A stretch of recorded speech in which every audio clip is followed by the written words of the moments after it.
No, I'm number one on the kill list for Iran.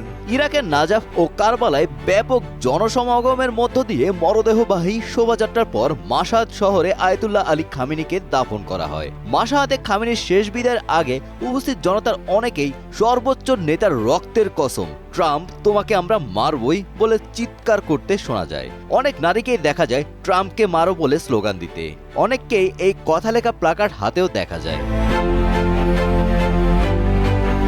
মাশহাদে খামেনির মরদেহবাহী কফিনের পেছনে যাওয়ার সময় শোকার্ত জনতা ক্ষোভে ফেটে পড়ে। উপস্থিত লাখ লাখ মানুষ সমস্বরে চিৎকার করে বলতে থাকেন, সর্বোচ্চ নেতার রক্তের কসম, ট্রাম্প তোমাকে আমরা মারবই। বিশেষ করে নারীদের অনেকের হাতে কিল ট্রাম্প লেখা প্লাকার্ড নিয়ে এই স্লোগান দিতে দেখা যায়।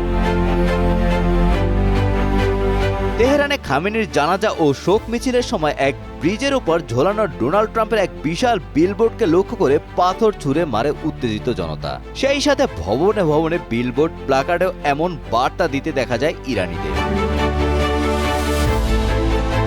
এদিকে তুরস্কে অনুষ্ঠিত ন্যাটো সম্মেলনে ডোনাল্ড ট্রাম্প খোলাখুলিভাবে বলেছেন যে ইরানিরা আমাকে মারতে চায়, হিট লিস্ট তালিকায় আমি 1 নম্বরে। তবে ইরানের সর্বোচ্চ নেতাকে সমাহিত করলেও লোকচক্ষুর আড়ালেই ছিলেন তার ছেলে মোস্তফা খামেনি। তেহরানে একটি উচ্চ পর্যায়ের সূত্রের বরাত দিয়ে রয়টার্স জানিয়েছে, হামলায় আহত হবার পর মোস্তফা খামেনি এখনও সেরে ওঠার প্রক্রিয়ায় রয়েছেন এবং প্রকাশ্যে আসার মতো সুস্থ তিনি হন।